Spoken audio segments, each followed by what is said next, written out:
ਸੰਗਤ ਸਿੰਘ ਦੇ ਚਰਨੀ ਚੰਦ ਤੋੜਾ ਲਾ ਕੇ ਫਿਰ ਮਹਾਰਾਜ ਨੇ ਕਿਹਾ ਇਹਨ ਗਰੀਬ ਸਿੱਖਨ ਕਿਉ ਦਿਉ ਪਾਤਸ਼ਾਹੀ।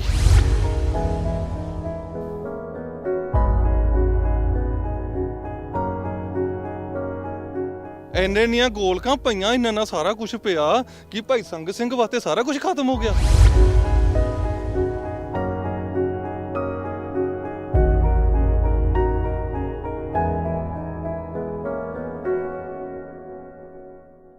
ਸ਼੍ਰੋਮਣੀ ਕਮੇਟੀ ਨੇ ਤਾਂ ਕੀ ਲੈ ਕੇ ਆਉਣਾ ਸੀ? ਜੇ ਸਾਡੇ ਵਰਗੀ ਸੰਗਤ ਲੈ ਕੇ ਆਉਂਦੀ ਆ, ਸੰਗਤ ਜੁੜ ਕੇ ਲੈ ਕੇ ਆਉਂਦੀ, ਉਹਨੂੰ ਕਹਿੰਦੇ ਤੁਹਾਨੂੰ ਪਰਚਾ ਦਰਜ ਹੋਊਗਾ।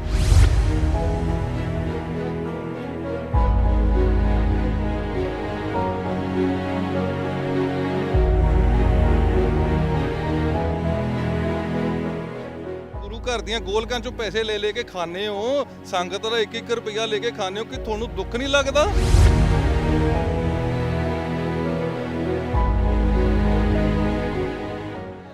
ਸ਼੍ਰੋਮਣੀ ਕਮੇਟੀ ਦਾ ਇੱਕ ਹੀ ਰੂਲ ਹੈ, ਡਿਵਾਈਡ ਐਂਡ ਰੂਲ।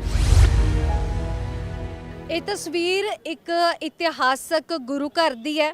ਮਾਫ ਕਰਨਾ, ਅਕਸਰ ਸਾਡੇ ਲਈ ਗੁਰਦੁਆਰਾ ਉਹ ਅਸਥਾਨ ਹੈ ਜਿਸ ਦੇ ਉੱਪਰ ਵੱਡੇ ਵੱਡੇ ਗੁੰਬਦ ਸਾਨੂੰ ਦੂਰੋਂ ਨਜ਼ਰ ਆਉਣ ਲੱਗ ਜਾਂਦੇ ਨੇ, ਜਾਂ ਫਿਰ ਸਫੇਦ ਰੰਗ ਦੇ ਵਿੱਚ ਖਿੜਿਆ ਹੋਇਆ ਦੂਰੋਂ ਹੀ ਨਜ਼ਰ ਆ ਜਾਂਦਾ ਹੈ। ਇਸ ਲਈ ਤੁਹਾਨੂੰ ਹੈਰਾਨੀ ਵੀ ਹੋਈ ਹੋਵੇਗੀ ਕਿ ਮੈਂ ਇੱਕ ਖੰਡਰ ਬਣੀ ਇਮਾਰਤ ਨੂੰ ਗੁਰੂ ਘਰ ਦਾ ਦਰਜਾ ਕਿਵੇਂ ਦੇ ਸਕਦੀ ਹਾਂ। ਅਸਲ ਦੇ ਵਿੱਚ ਕੁਝ ਸੋੜੀ ਮਾਨਸਿਕਤਾ ਦੇ ਲੋਕਾਂ ਕਰਕੇ ਅਸੀਂ ਅਜਿਹੇ ਇਤਿਹਾਸ ਨੂੰ, ਇਤਿਹਾਸਕ ਅਸਥਾਨਾਂ ਨੂੰ ਕੁਝ ਹਟ ਕੇ ਰੱਖਿਆ ਹੋਇਆ ਹੈ। ਤੁਹਾਨੂੰ ਇਸ ਦੀ ਬਹੁਤੀ ਜਾਣਕਾਰੀ ਵੀ ਦੇਵਾਂਗੇ, ਪਰ ਤੁਹਾਨੂੰ ਨਾਲ ਦੇ ਨਾਲ ਅੰਦਰ ਚੱਲ ਕੇ ਇਸ ਇਮਾਰਤ ਦੀ ਤਸਵੀਰ ਵੀ ਦਿਖਾ ਦਿੰਨੀ ਹਾਂ ਤੇ ਥੋੜਾ ਜਿਹਾ ਤੁਹਾਨੂੰ ਜ਼ਰੂਰ ਦੱਸਾਂਗੀ ਕਿ ਇਤਿਹਾਸਕ ਅਸਥਾਨ ਭਾਈ ਸੰਗਤ ਜੀ ਦੀ ਯਾਦ ਵਿੱਚ ਅਸਥਾਨ ਬਣਿਆ ਹੋਇਆ ਹੈ, ਕਿਉਂਕਿ ਬਹੁਤਾ ਤੁਹਾਨੂੰ ਦੱਸਣ ਦੀ ਲੋੜ ਵੀ ਨਹੀਂ ਹੋਏਗੀ। ਅਸੀਂ ਅਕਸਰ ਭਾਈ ਸੰਗਤ ਜੀ ਬਾਰੇ ਬਹੁਤ ਕੁਝ ਸੁਣਦੇ ਹਾਂ, ਜਾਣਦੇ ਹਾਂ, ਪੜ੍ਹਦੇ ਹਾਂ ਕਿ ਉਹਨਾਂ ਦੀ ਲਸਾਨੀ ਸ਼ਹਾਦਤ ਨੂੰ ਤਾਂ ਕਦੇ ਵੀ ਕੌਮ ਜਿਹੜੀ ਹੈ ਉਹ ਭੁੱਲ ਨਹੀਂ ਸਕਦੀ, ਪਰ ਉਹਨਾਂ ਦੀ ਯਾਦ ਵਿੱਚ ਅਤੇ ਅਜਿਹੀ ਯਾਦ ਜਿੱਥੇ ਕਿ ਆਪ ਜੀ ਦਾ ਸੰਸਕਾਰ ਕੀਤਾ ਗਿਆ ਤੇ ਉਸ ਨੂੰ ਦੇਖੋ ਅਸੀਂ ਕਿਸ ਹਾਲਤ ਦੇ ਵਿੱਚ ਇੱਥੇ ਇਸ ਅਸਥਾਨ ਨੂੰ ਛੱਡਿਆ ਹੋਇਆ ਹੈ। ਤੁਸੀਂ ਕਦੇ ਵੀ ਅੱਜ ਤੱਕ ਕਦੀ ਕਿਸੇ ਗੁਰੂ ਘਰ ਨੂੰ ਜਿਸ ਦੇ ਉੱਪਰ ਛੱਤ ਨਾ ਹੋਵੇ ਸ਼ਾਇਦ ਹੀ ਤੁਸੀਂ ਦੇਖਿਆ ਹੋਵੇ, ਲੇਕਿਨ ਇਹ ਅਜਿਹਾ ਗੁਰੂ ਘਰ ਹੈ, ਅਜਿਹੀ ਇਤਿਹਾਸਕ ਯਾਦਗਾਰ ਹੈ ਜਿਹਦੇ ਉੱਪਰ ਛੱਤ ਹੀ ਨਹੀਂ ਹੈ। ਅਤੇ ਅਸਲ ਦੇ ਵਿੱਚ ਇਸ ਗੁਰੂ ਘਰ ਦੀ ਜੋ ਕਿ ਇਮਾਰਤ ਹੈ ਉਹ ਵੀ ਖੰਡਰ ਦਾ ਰੂਪ ਧਾਰਨ ਕਰ ਚੁੱਕੀ ਹੈ। ਮੈਂ ਕੈਮਰਾਮੈਨ ਨੂੰ ਕਹਾਂਗੀ ਕਿ ਆਪਣੇ ਬਿਲਕੁਲ ਜਿਹੜੇ ਪਿਛਲੇ ਪਾਸੇ ਜਿਹੜੀ ਤਸਵੀਰ ਹੈ ਉਹ ਵੀ ਜ਼ਰੂਰ ਦਿਖਾਣ, ਕਿਉਂਕਿ ਦੱਸਿਆ ਜਾਂਦਾ ਕਿ ਇਸ ਅਸਥਾਨ ਤੇ ਕਿਸੇ ਵੇਲੇ ਗੁਰੂ ਮਹਾਰਾਜ ਜੀ ਦਾ ਪ੍ਰਕਾਸ਼ ਕੀਤਾ ਜਾਂਦਾ ਸੀ, ਪਰ ਅੱਜ ਹਾਲਾਤ ਕੀ ਨੇ ਉਹ ਤਸਵੀਰ ਦੇ ਵਿੱਚ ਤੁਸੀਂ ਸਹਿਜੇ ਹੀ ਦੇਖ ਕੇ ਅੰਦਾਜ਼ਾ ਵੀ ਲਗਾ ਸਕਦੇ ਹੋ। ਸਾਡੇ ਨਾਲ ਇੱਥੇ ਕੁਝ ਲੋਕ ਵੀ ਮੌਜੂਦ ਨੇ ਅਤੇ ਇੱਕ ਜਿਨ੍ਹਾਂ ਨੇ ਆਪਣੇ ਹੀ ਪੱਧਰ ਤੇ ਇੱਕ ਨਿੱਜੀ ਕਮੇਟੀ ਬਣਾਈ ਹੋਈ ਹੈ ਤਾਂ ਕਿ ਭਾਈ ਸੰਗਤ ਜੀ ਦੀ ਯਾਦ ਨੂੰ ਸਦੀਵੀਂ ਇੱਥੇ ਜੋੜ ਕੇ ਰੱਖਿਆ ਜਾ ਸਕੇ। ਸਾਡੇ ਨਾਲ ਮੌਜੂਦ ਨੇ, ਗੱਲਬਾਤ ਵੀ ਕਰਾਂਗੇ, ਤੁਹਾਨੂੰ ਪੂਰੀ ਇਸ ਦੀ ਜਾਣਕਾਰੀ ਵੀ ਦੇਵਾਂਗੇ। ਲੇਕਿਨ ਤਸਵੀਰਾਂ ਦੇਖ ਕੇ ਮਨ ਨੂੰ ਅਜਿਹਾ ਦੁੱਖ ਹੁੰਦਾ ਜਿਸ ਦੀ ਸ਼ਬਦਾਂ ਦੇ ਵਿੱਚ ਜਿਸ ਨੂੰ ਬਿਆਨ ਕਰਨਾ ਔਖਾ ਹੀ ਨਹੀਂ, ਨਾਮੁਮਕਿਨ ਵੀ ਹੈ। ਸਾਡੇ ਨਾਲ ਮੌਜੂਦ ਨੇ, ਗੱਲਬਾਤ ਕਰਾਂਗੇ। ਭਾਈ ਸਾਹਿਬ, ਪਹਿਲਾਂ ਤਾਂ ਮੈਂ ਚਾਹੁੰਦੀ ਹਾਂ ਕਿ ਤੁਸੀਂ ਕੁਝ ਪੰਕਤੀਆਂ ਦੇ ਵਿੱਚ ਭਾਈ ਸੰਗਤ ਜੀ ਬਾਰੇ ਜਾਣਕਾਰੀ ਦੇ ਦਿਓ ਕਿ ਕੌਣ ਸਨ। ਜਿਹੜੇ ਭਾਈ ਸੰਗਤ ਸਿੰਘ ਜੀ ਸੀਗੇ, ਇਹ ਸ਼੍ਰੋਮਣੀ ਸ਼ਹੀਦ ਭਾਈ ਸੰਗਤ ਸਿੰਘ ਜੀ, ਇਹ ਮਹਾਰਾਜ ਦੇ ਨਾਲ ਬਚਪਨ ਤੋਂ ਰਹੇ ਨੇ। 14 ਜਿਹੜੀਆਂ ਜੰਗਾਂ ਉਹ ਵੀ ਮਹਾਰਾਜ ਦੇ ਨਾਲ ਲੜੀਆਂ ਇਹਨਾਂ ਨੇ। ਜਦੋਂ ਚਮਕੌਰ ਦੀ ਗੜੀ ਦੇ ਵਿੱਚ ਮਹਾਰਾਜ ਆਏ, ਉੱਥੇ ਫਿਰ ਮਹਾਰਾਜ ਕਹਿੰਦੇ, ਮੰਜ ਸਿੰਘਾਂ ਨੇ ਬਚਨ ਕੀਤੇ, ਮਹਾਰਾਜ ਗੜੀ ਨੂੰ ਛੱਡੋ, ਚਮਕੌਰ ਦੀ ਨੂੰ। ਮਹਾਰਾਜ ਕਹਿੰਦੇ ਵੀ ਨਹੀਂ, ਅਸੀਂ ਚਮਕੌਰ ਦੀ ਗੜੀ ਨਹੀਂ ਛੱਡਣੀ, ਵੀ ਇੱਥੇ ਕੀ ਕਹਿਣਗੇ। ਕਿ ਮਹਾਰਾਜ ਕਹਿੰਦੇ ਫਿਰ ਇੱਥੇ ਕੌਣ ਸਜੂਗਾ।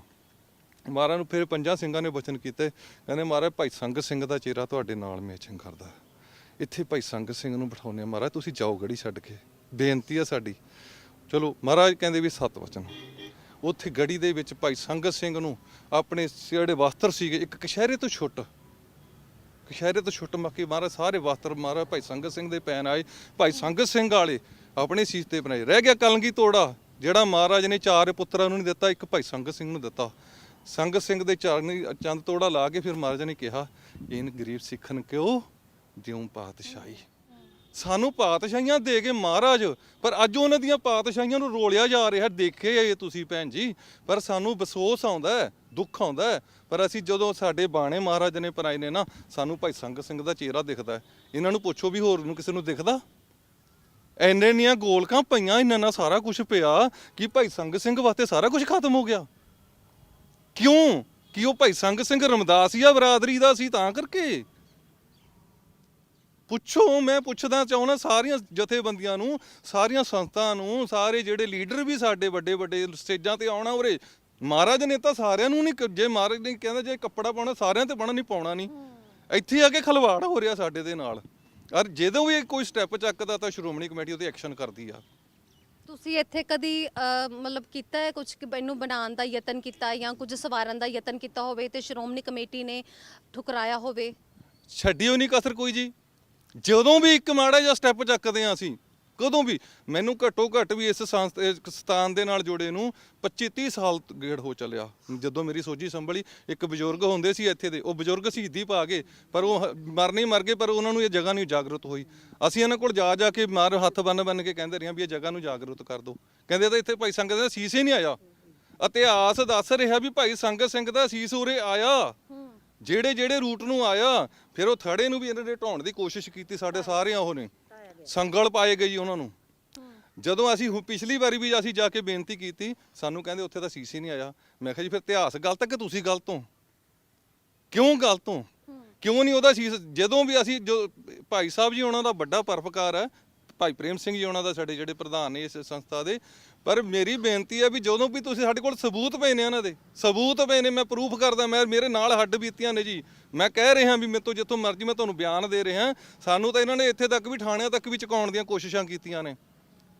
ਕੀ ਸੀਸ ਮਾਰਗ ਭਾਈ ਸੰਗਤ ਸਿੰਘ ਦਾ ਸਾਡਾ ਫਰਜ਼ ਨਹੀਂ ਬਣਦਾ? ਸ਼੍ਰੋਮਣੀ ਕਮੇਟੀ ਨੇ ਤਾਂ ਕੀ ਲੈ ਕੇ ਆਉਣਾ ਸੀ? ਜੇ ਸਾਡੇ ਵਰਗੀ ਸੰਗਤ ਲੈ ਕੇ ਆਉਂਦੀ ਆ, ਸੰਗਤ ਜੁੜ ਕੇ ਲੈ ਕੇ ਆਉਂਦੀ, ਉਹਨੂੰ ਕਹਿੰਦੇ ਤੁਹਾਨੂੰ ਪਰਚਾ ਦਰਜ ਹੋਊਗਾ। ਇਸ ਵਾਰੀ ਵੀ ਇਹਨਾਂ ਨੇ ਕਹਿਤਾ, ਕਹਿੰਦੇ ਸੀਸ ਹੀ ਨਹੀਂ ਆਉਣ ਦੇਣਾ ਉਰੇ। ਇੱਥੇ ਸੀਸ ਮਾਰਗ ਦੇ ਵਿੱਚ ਨਗਰ ਕੀਰਤਨ ਨਹੀਂ ਆਉਣ ਦਿੱਤਾ। ਇੱਥੇ ਭਾਈ ਸੰਗਤ ਸਿੰਘ ਦਾ ਜਨਮ ਦਿਹਾੜਾ ਨਹੀਂ ਮਨਾਉਣ ਦਿੱਤਾ। ਕਿਉਂ ਨਹੀਂ ਮਨਾਉਣ ਦਿੰਦੇ ਗਏ ਜੀ? ਕਿਉਂ ਨਹੀਂ ਮਨਾਉਣ ਦਿੱਤਾ ਜਾ ਰਿਹਾ? ਮੈਂ ਪੁੱਛਣਾ ਚਾਹੁੰਦਾ ਸੀ ਇਹਨਾਂ ਨੂੰ ਵੀ ਤੁਸੀਂ ਜਿਹੜੇ ਗੁਰੂ ਘਰ ਦੀਆਂ ਗੋਲਕਾਂ ਚੋਂ ਪੈਸੇ ਲੈ ਕੇ ਖਾਣੇ ਹੋ, ਸੰਗਤ ਦਾ 1-1 ਰੁਪਈਆ ਲੈ ਕੇ ਖਾਣੇ ਹੋ, ਕਿ ਤੁਹਾਨੂੰ ਦੁੱਖ ਨਹੀਂ ਲੱਗਦਾ? ਦੁੱਖ ਨਹੀਂ ਲੱਗਦਾ ਤੁਹਾਨੂੰ?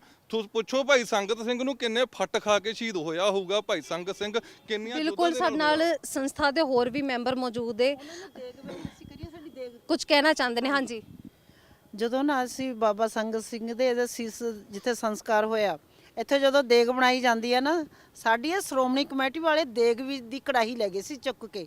ਜਦੋਂ ਇਹਦੀ ਥੜਾ ਸਾਹਿਬ ਦੀ ਲਪਾਈ ਕਰੀਆ ਤਾਂ ਉਹਨੂੰ ਸੱਬਲਾਂ ਦੇ ਨਾਲ ਉਹਨੂੰ ਢਾਹ ਵੀ ਦਿੱਤਾ।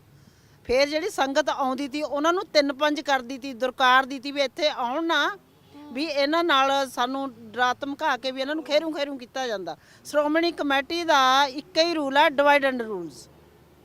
ਇਹ ਸਿਰਫ ਆਪਣੇ ਹੀ ਉਹ ਕਰਦੇ ਨੇ ਵੀ ਜਨਰਲ ਵਰਗ ਨੂੰ ਉੱਚਾ ਚੱਕਦੇ ਨੇ, ਐਸਸੀ ਵਰਗ ਨਾਲ ਮਿਲ ਕੇ ਨਹੀਂ ਚੱਲਦੇ, ਐਸਸੀ ਵਰਗ ਦੇ ਨਾਲ ਦੋ ਫਾੜ ਕਰਦੇ ਨੇ। ਡਿਵਾਈਡ ਐਂਡ ਰੂਲ ਤੁਸੀਂ ਮੰਨਦੇ ਹੋ ਕਿ ਇੱਥੇ ਜਿਹੜਾ ਉਹ ਜਾਤੀਵਾਦ ਨਾਲ ਜੁੜਿਆ ਮਸਲਾ, ਇਸ ਕਰਕੇ ਇਸ ਚੀਜ਼ ਜਗ੍ਹਾ ਨੂੰ ਨਹੀਂ ਬਣਾਇਆ ਜਾਂਦਾ ਨਾ?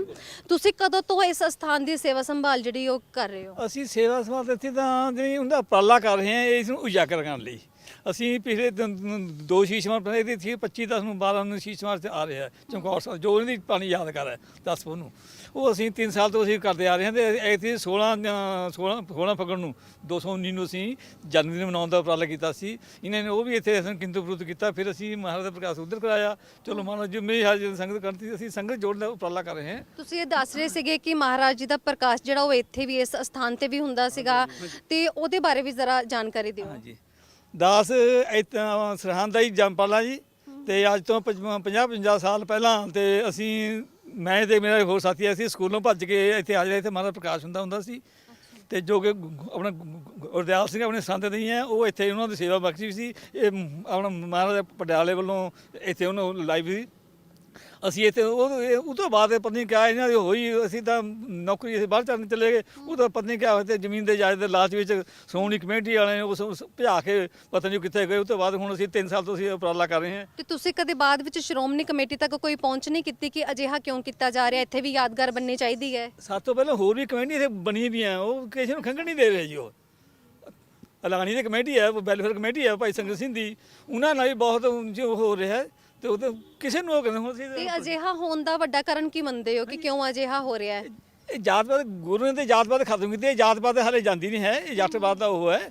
ਇਹ ਕੀ ਰਮਦਾਸ ਦੇ ਹੋਣ ਕਰਕੇ ਉਹਨਾਂ ਨਾਲ ਵਿਤਕਰਾ ਹੋ ਰਿਹਾ। ਜੇ ਕਿਸੇ ਹੋਰ ਜੱਟ ਵੀ ਹੁੰਦਾ ਹੁੰਦਾ ਕਦਾ ਗੁਰਦੁਆਰਾ ਬਣ ਜਾਂਦਾ। ਹੋਰ ਗੱਲ ਪੁੱਛਾਂਗੀ ਕਿ ਕਿਉਂਕਿ ਤੁਸੀਂ ਉਪਰਾਲਾ ਕਰ ਰਹੇ ਹੋ ਤਾਂ ਕਿ ਇਹ ਸਦੀਵੀ ਟਿਕਾਊ ਰਹੇ, ਯਾਦਗਾਰ ਜਿਹੜੀ ਉਹ ਬਣੀ ਰਹੇ, ਤੇ ਇਹਨਾਂ ਦਿਨਾਂ ਦੇ ਵਿੱਚ ਕੋਈ ਸੰਗਤ ਆਉਂਦੀ ਹੈ ਇੱਥੇ, ਇਲਾਕੇ ਦੀ ਸੰਗਤ ਜਾਂ ਕਿਸੇ ਹੋਰ ਥਾਂ ਦੀ ਸੰਗਤ ਇੱਥੇ ਪਹੁੰਚਦੀ ਹੈ? ਸੰਗਤ ਆਉਂਦੀ ਆ, ਅੱਡ ਅੱਡ ਆਉਂਦੀ ਹੈ, ਇੱਥੇ ਆਉਂਦੀ ਹੈ ਸੰਗਤ ਆ ਕੇ ਜਿਹੜੀਆਂ ਦੇ ਇੱਥੇ ਕੋਈ ਨਾ ਕੋਈ ਕਿਸੇ ਨੂੰ ਟਿਕਣ ਦਿੰਦੇ ਆ, ਜਾਂ ਤਾਂ ਇਹਨੂੰ ਬੈਠੇ ਕਿਸੇ ਨੂੰ ਉਪਰਾਲਾ ਕੋਈ ਸਾਂਭੇ ਕੋਈ ਬੈਠੇ ਦਾ ਕੋਈ ਦਿੰਦਾ ਨਹੀਂ ਇੱਥੇ। ਕੋਈ ਸੰਗਤ ਬਾਹਰ ਜਾਉਂਦੀ ਆ।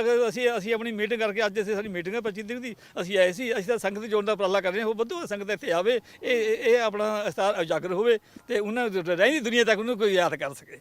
ਵੀ ਲਾ ਕੇ ਲੈ ਜਾਂਦੇ ਨੇ ਜੀ ਹਾਂਜੀ, ਕੀ ਕਹਿ ਰਹੇ ਹੋ ਤੁਸੀਂ? ਸ਼੍ਰੋਮਣੀ ਕਮੇਟੀ ਵਾਲੇ ਜੇ ਅਸੀਂ ਬਾਬਾ ਸੰਗ ਸਿੰਘ ਜੀ ਦਾ ਬੋਰਡ ਲਾਉਨੇ ਆ, ਬੋਰਡ ਵੀ ਉਤਾਰ ਕੇ ਲੈ ਜਾਂਦੇ ਨੇ। ਇੱਥੇ ਜੋ ਉਹਨਾਂ ਦੇ ਪੋਸਟਰ ਲਗਾਉਨੇ ਆ ਜਾਂ ਉਹਨਾਂ ਦੀਆਂ ਫੋਟੋਆਂ ਵਗੈਰਾ ਉਹ ਵੀ ਉਤਾਰ ਕੇ ਲੈ ਜਾਂਦੇ ਨੇ। ਸਾਡੇ ਬਲਦੇਵ ਸਿੰਘ ਜੀ ਤਲਾਣੀਆਂ ਤੋਂ ਜਦੋਂ ਇੱਥੇ ਸਾਡੀ ਮੀਟਿੰਗ ਹੋਈ ਸੀ, ਮੀਟਿੰਗ ਤੋਂ ਬਾਅਦ ਉਹ ਡੀਸੀ ਸਾਹਿਬ ਦੇ ਗਏ। ਜਦ ਗਏ ਉਹ ਬੰਦੇ ਦੀ ਪੌੜੀਆਂ ਚੜ੍ਹਦੇ ਉਹਨਾਂ ਦੀ ਡੈਥ ਹੋ ਗਈ। ਉਹ ਬਾਬਾ ਸੰਗ ਸਿੰਘ ਦੇ ਉਹਨਾਂ ਦੇ ਵੀ ਜਿਹੜੇ ਇੰਨਾ ਸੀ ਵੀ ਮੇਰੇ ਹੁੰਦੇ ਮੈਂ ਬਾਬਾ ਸੰਗ ਸਿੰਘ ਜੀ ਦਾ ਸਥਾਨ ਬਣਾ ਦੇਵਾਂ, ਬਣਾਉਣ ਦੇ ਉਹਦੇ ਵਿੱਚ ਉਹਨਾਂ ਨੇ ਉਹਨਾਂ ਦੀ ਜਾਨ ਉਹ ਜਿਵੇਂ ਤੁਸੀਂ ਕਹਿ ਰਹੇ ਹੋ ਕਿ ਸ਼੍ਰੋਮਣੀ ਕਮੇਟੀ ਇੰਨਾ ਜ਼ਿਆਦਾ ਵਿਰੋਧ ਕਰਦੀ ਹੈ, ਤੇ ਤੁਸੀਂ ਕਦੀ ਸ਼ਿਕਾਇਤ ਨਹੀਂ ਕੀਤੀ? ਹੋਰ ਅਸੀਂ ਚੱਲੇ ਨੇ। ਅਸੀਂ ਲਿਖਤੀ ਨਾ ਐਪਲੀਕੇਸ਼ਨ ਦੇ ਸਕਦੇ ਸ਼੍ਰੋਮਣੀ ਕਮੇਟੀ ਨੂੰ, ਉਹਨਾਂ ਦੇ ਸੈਕਟਰੀ ਨੂੰ ਅਸੀਂ ਲਿਖਦੇ। ਲੌਂਗੋਵਾਲ ਸਾਹਿਬ ਹੈ ਪ੍ਰਧਾਨ, ਇੱਥੇ ਆਏ ਸੀ। ਕਰਨੈਲ ਸਿੰਘ ਪੰਜੋਲੀ ਤੱਕ ਅਪਰੋਚ ਕਰ ਰਹੇ ਹਾਂ। ਕਰਨੈਲ ਸਿੰਘ ਪੰਜੋਲੀ ਨੂੰ ਸਾਨੂੰ ਇੰਨਾ ਭਰੋਸਾ ਦਿੱਤਾ ਗਿਆ ਸੀਗਾ ਵੀ ਹਾਂ ਜਿਹੜਾ ਇਹ ਰਾਜ ਸਾਹਿਬ ਦਾ ਗੁਰਦੁਆਰਾ ਇਹਦਾ ਇਤਿਹਾਸ ਭਾਈ ਸੰਗਤ ਸਿੰਘ ਦਾ ਲਿਖ ਦਿੰਦੇ ਆ ਤੇ ਆਹ ਕੰਧ ਵਿੱਚ ਹੀ ਤੋੜ ਦਿੰਦੇ ਆ। ਮੈਂ ਕਿਹਾ ਜੀ ਸਾਨੂੰ ਇੰਨਾ ਹੀ ਬਹੁਤ ਹੈ। ਜੇ ਉਹਦੇ ਯਾਦਗਾਰ ਸਥਾਪਿਤ ਹੁੰਦੀ ਹੈ ਪਰ ਮੁੜ ਕੇ ਫੇਰ ਉਹ ਮਿਲੇ, ਫੇਰ ਕੋਈ ਉਹਦੇ ਵੱਲ ਕੋਈ ਧਿਆਨ ਫੇਰ ਨਹੀਂ ਦਿੰਦਾ। ਪਰ ਜੇ ਸਿਰਫ ਤੁਹਾਡੇ ਪੱਧਰ ਤੱਕ ਹੀ ਇਹ ਕੰਮ ਰਹਿ ਜਾਂਦਾ ਹੈ ਤੇ ਤੁਸੀਂ ਯਾਦਗਾਰ ਨੂੰ ਕਿਵੇਂ ਸੰਭਾਲ ਕੇ ਰੱਖੋਗੇ? ਨਹੀਂ, ਐਸੇ ਹੁਣ ਸੰਗਤ ਜੋ ਰਹੀ ਹੈ, ਸੰਗਤ ਜਿਹਨੇ ਬਦਲ ਸੰਗਤ ਆਪੇ ਲੋਕ। ਮੈਂ ਕੌਣ ਹੁੰਦਾ? ਮੈਂ ਤਾਂ ਕੁਝ ਨਹੀਂ ਆ। ਮੈਂ ਤਾਂ ਜੇ ਕੋਈ ਇਹਨੂੰ ਸੰਭਾਲਦਾ ਜੋ ਅੱਗੇ ਲੱਗਦਾ 10 ਪਿੱਛੇ ਨੂੰ ਤਿਆਰ ਹੈ ਹਰ ਟਾਈਮ। ਇੱਥੇ ਸੰਗਤ ਜੋੜਨੀ, ਇੱਥੇ ਇਹ ਉਪਰਾਲਾ ਹੋਵੇ, ਇਹਨੇ ਆਪਣਾ ਅਸਥਾਨ ਬਣੇ ਤੇ ਇਹੀ ਸਾਡੇ ਲਈ ਹੋਵੇ। ਸਾਡੀ ਜਿਉਂਦੇ ਜੀ ਸਾਡੇ ਇਹ ਦੇਖਣਾ ਚਾਹੁੰਦੇ ਆ ਵੀ ਇੱਥੇ ਇਹ ਯਾਦਗਾਰ ਬਣਨੀ ਚਾਹੀਦੀ ਹੈ। ਇੱਕ ਹੋਰ ਸੋਚ ਹੈ ਜੀ, ਜਿਹੜੀ ਇਹ ਜਗ੍ਹਾ ਨਾ ਪੁਰਾਤਨ, ਇਹ ਪੁਰਾਤਨ ਜਗ੍ਹਾ ਇਦਾਂ ਹੀ ਰਹੂਗੀ ਜੀ। ਇਹ ਜਗ੍ਹਾ ਨਹੀਂ ਹਿਲਾਈ ਜਾਣੀ ਬਿਲਕੁਲ ਵੀ। ਜੇ ਸੰਗਤ ਨੂੰ ਸ਼੍ਰੋਮਣੀ ਕਮੇਟੀ ਉਹਦਾ ਦਿੰਦੀ ਹੈ ਬਣਾਵੇ ਨਾ, ਸਾਡੀ ਬੇਨਤੀ ਹੈ ਵੀ ਬਣਾਵੇ ਨਾ। ਇਹ ਸਾਨੂੰ ਇਹ ਕਹਿ ਦੇਵੇ ਵੀ ਤੁਸੀਂ ਬਣਾ ਲਓ। ਜਿੰਨੀ ਇਹਨਾਂ ਦੇ 7 ਕਿੱਲੇ ਜ਼ਮੀਨ ਵੀ ਹੈ ਜੀ ਨੋ, ਇਸ ਸਥਾਨ ਦੇ 7 ਕਿੱਲੇ ਜ਼ਮੀਨ ਵੀ ਬੋਲਦੀ ਹੈ। ਇਹ ਸਭ ਤੋਂ ਵੱਡਾ ਕਾਰਨ ਇਹ ਵੀ ਆ ਜੀ, 7 ਕਿੱਲੇ ਜ਼ਮੀਨ ਜਾਂਦੀ ਸੀ ਇਹਨਾਂ ਕੋਲੋਂ। ਜੇ ਉਰੇ ਸੰਗਤ 7 ਕਿੱਲਿਆਂ ਦੇ ਵਿੱਚ ਕਿੰਨਾ ਕੁਝ ਬਣਾਊਗੀ ਜੀ। ਹੁਣ ਤੁਸੀਂ ਸ਼ਹੀਦੀ ਪੁਰਬ ਨੂੰ ਦੇਖਦੇ ਆ ਜੀ, ਇੱਥੇ ਕੋਈ ਸੰਗਤ ਆਉਂਦੀ ਹੈ ਕਿੱਥੇ ਬੈਠੂਗੀ, ਕਿੱਥੇ? ਇਹਨਾਂ ਨੇ ਟੈਂਟ ਵੀ ਨਹੀਂ ਦੇਣਾ। ਜੇ ਅਸੀਂ ਕਹਿੰਦੇ ਵੀ ਅਸੀਂ ਟੈਂਟ ਲਾ ਕੇ ਲਾ ਦਿੰਦੇ ਆ, ਉਰੇ ਟੈਂਟ ਵੀ ਨਹੀਂ ਦਿੰਦੇ ਹੈਗੇ। ਪਰ ਇਹ ਜਿਹੜੇ 7 ਕਿੱਲੇ ਨੇ ਨਾ ਉਹ ਕਾਰਿਆ ਕਰਾ ਰਹੇ ਨੇ। ਬਾਪੂ ਬਲਦੇਵ ਸਿੰਘ ਜੀ ਸ਼ਹੀਦ ਹੋ ਗਏ ਵਿਚਾਰੇ, ਸਰੀਰ ਛੱਡ ਗਏ, ਪਰ ਉਹਨਾਂ ਨੂੰ ਇਹ ਚੀਜ਼ ਨਹੀਂ ਮਿਲੀ ਹੈਗੀ। ਪਰ ਇਹਨਾਂ ਨੂੰ ਇਹ ਮੈਂ ਪੁੱਛਣਾ ਚਾਹੁੰਦਾ ਵੀ ਜਿਹੜੀਆਂ ਇਹ ਚੀਜ਼ਾਂ ਨੇ ਨਾ ਸਾਡੀਆਂ, ਇਹ ਪੁਰਾਤਨ ਚੀਜ਼ਾਂ ਨੂੰ ਤਾਂ ਘੱਟੋ ਘੱਟ ਰਹਿਣ ਦਿਓ। ਇਹ ਕਿਉਂ ਢਾਹ ਕੇ ਤੁਸੀਂ ਖੰਡਰ ਬਣਾ ਰਹੇ ਹੋ? ਇਹਨਾਂ ਨੂੰ ਜਿਵੇਂ ਚੱਲ ਰਹੇ ਨੇ, ਇਹ ਕਾਫੀ ਦੇਰ ਤੋਂ ਇਹ ਸੰਘਰਸ਼ ਚੱਲ ਰਿਹਾ ਸਾਡਾ। ਅਸੀਂ ਇਹਨਾਂ ਨੂੰ ਬਾਰ-ਬਾਰ ਅਪੀਲਾਂ ਕਰਦੇ ਆ ਰਹੇ ਹਾਂ। ਮੈਂ ਸ਼੍ਰੋਮਣੀ ਜਿਹੜੇ ਹੁਣ ਅਸੀਂ ਸੀਸ ਮਾਰ ਉਹਦਾ ਭਾਈ ਸੰਗ ਸਿੰਘ ਦਾ ਪ੍ਰਕਾਸ਼ ਦਿਹਾੜਾ ਵੀ ਮਨਾਇਆ ਜੀ। ਉਹ ਬੀਬੀ ਜੰਗੀਰ ਕੌਰ ਤੱਕ, ਬਡੂੰਗਰ ਸਾਹਿਬ ਤੱਕ, ਉਹਨਾਂ ਤੱਕ ਕਹਾ ਕੇ ਸਾਨੂੰ 1 ਦਿਨ ਪਹਿਲਾਂ ਡੇਟ ਦਿੱਤੀ ਗਈ ਜੀ ਅਖੰਡ ਪਾਠ ਸਾਹਿਬ ਦੀ। 1 ਦਿਨ ਪਹਿਲਾਂ, ਜਿੱਦਣ ਕੱਲ ਨੂੰ ਮਤਲਬ ਪ੍ਰਕਾਸ਼ ਕਰਾਉਣਾ, ਉਹ ਵੀ ਕਹਿੰਦੇ ਇੱਥੇ ਹੋਊਗਾ, ਉਰੇ ਨਹੀਂ ਹੋਣ ਦੇਣਾ। ਕਹਿੰਦੇ ਕਿਉਂ? ਕਹਿੰਦੇ ਇੱਥੇ ਤਾਂ ਕਹਿੰਦੇ ਸੀਸ ਵੀ ਜਾਗਰਤ ਹੋ ਜਾਣਾ, ਕਹਿੰਦੇ ਉੱਥੇ ਮਨਾਓ ਜੇ ਮਨਾਉਣਾ। ਉੱਥੇ ਵੀ ਮਨਾਇਆ। ਫਿਰ ਉਹ ਵੀ ਬੀਬੀ ਜਗੀਰ ਕੌਰ ਤੋਂ ਫੋਨ ਕਰਾ ਕੇ, ਕਿਰਪਾਲ ਸਿੰਘ ਬਡੂੰਗਰ ਤੋਂ ਫੋਨ ਕਰਾ ਕੇ ਤਾਂ ਸਾਨੂੰ ਆਗਿਆ ਮਿਲਿਆ ਜੀ ਉਰੇ ਇੰਨਾ ਕੰਮ ਕਰਨ ਦੀ। ਇਹ ਵੀ ਸਾਨੂੰ ਇੱਥੇ ਆਫਰ ਨਹੀਂ ਦੇ ਰਹੇ। ਇਹ ਜੇ ਕਹਿ ਦੇਣਾ ਨਾ ਵੀ ਸਾਨੂੰ ਆਫਰ ਦਿੱਤੇ ਨੇ, ਨਾ ਨਾ ਨਾ ਨਾ, ਇਹ ਵੀ ਉੱਥੇ ਉੱਪਰ ਵਾਲੇ ਨੇ ਕਿਹਾ। ਉੱਪਰ ਵਾਲੇ ਜਿਵੇਂ ਕਹਿੰਦੇ ਨੇ ਉੱਕਣੇ ਚੱਲਦੇ ਨੇ ਜੀ। ਇਹ ਇੱਥੇ ਤੱਕ ਇਹਨਾਂ ਦੀ ਇਹ ਲੀਡਰਾਂ ਦੇ ਹੱਥ 'ਚ ਹੀ ਸਾਰਾ ਕੁਝ। ਇੱਥੇ ਸਿਆਸਤ ਹੋ ਰਹੀ ਆ। ਪਰ ਜੇ ਕਿਸੇ ਉੱਚੀ ਪਦਵੀ ਵਾਲੇ ਦਾ ਹੁੰਦਾ, ਜੇ ਐਸੀਆਂ ਦਾ ਨਾ, ਉਹਦੇ ਕਰਕੇ ਜਰਨਲ ਦਾ ਹੁੰਦਾ ਤਾਂ ਹੁਣ ਨੂੰ ਖੱਦਾ ਆਲੀਸ਼ਾਨ ਬਣ ਜਾਣਾ ਸੀ। ਤਾਂ ਤੁਸੀਂ ਦੇਖ ਸਕਦੇ ਹੋ ਕਿ ਇਹ ਇਮਾਰਤ ਜਿਹੜੀ ਹੁਣ ਖੰਡਰ ਦਾ ਰੂਪ ਧਾਰਨ ਕਰ ਚੁੱਕੀ ਹੈ। ਜਿਵੇਂ ਕਿ ਮੈਂ ਪਹਿਲਾਂ ਹੀ ਆ ਕੇ ਹਟੀ ਸੀਗੀ ਕਿ ਇੱਕ ਇਤਿਹਾਸਕ ਗੁਰੂ ਘਰ ਹੈ ਤੇ ਅਕਸਰ ਸਾਡੀ ਮਾਨਸਿਕਤਾ ਜਿਹੜੀ ਹੈ ਗੁਰੂ ਘਰ ਸਿਰਫ ਉਸ ਅਸਥਾਨ ਨੂੰ ਹੀ ਮੰਨਦੀ ਹੈ ਜਿਸ ਦੇ ਦੂਰ ਤੋਂ ਹੀ ਵੱਡੇ ਵੱਡੇ ਗੁੰਬਦ ਨਜ਼ਰ ਆਉਂਦੇ ਨੇ, ਸਫੇਦ ਰੰਗ ਦਾ ਸੰਗਮਰਮਰ ਦੂਰੋਂ ਹੀ ਨਜ਼ਰ ਆਉਣ ਲੱਗਦਾ ਹੈ। ਪਰ ਅਜਿਹੇ ਇਤਿਹਾਸ ਜਿਸ ਨੇ ਕਿ ਇੱਕ ਵੱਡਮੁੱਲਾ ਹਿੱਸਾ ਜਿਹੜਾ ਉਹ ਕੌਮ ਦੇ ਲਈ ਪਾਇਆ ਹੋਵੇ, ਧਰਮ ਖਾਤਰ ਪਾਇਆ ਹੋਵੇ, ਮਨੁੱਖਤਾ ਦੇ ਖਾਤਰ ਪਾਇਆ ਹੋਵੇ, ਅਜਿਹੀਆਂ ਅਸਥਾਨਾਂ ਨੂੰ, ਅਜਿਹੀਆਂ ਮਹਾਨ ਸ਼ਖਸੀਅਤਾਂ ਨੂੰ ਅਸੀਂ ਕਿਵੇਂ ਅਣਗੌਲਿਆ ਕਰ ਸਕਦੇ ਹਾਂ, ਇਸ ਬਾਰੇ ਸਾਨੂੰ ਵੀ ਕੁਝ ਸੋਚਣ ਦੀ ਲੋੜ ਹੈ।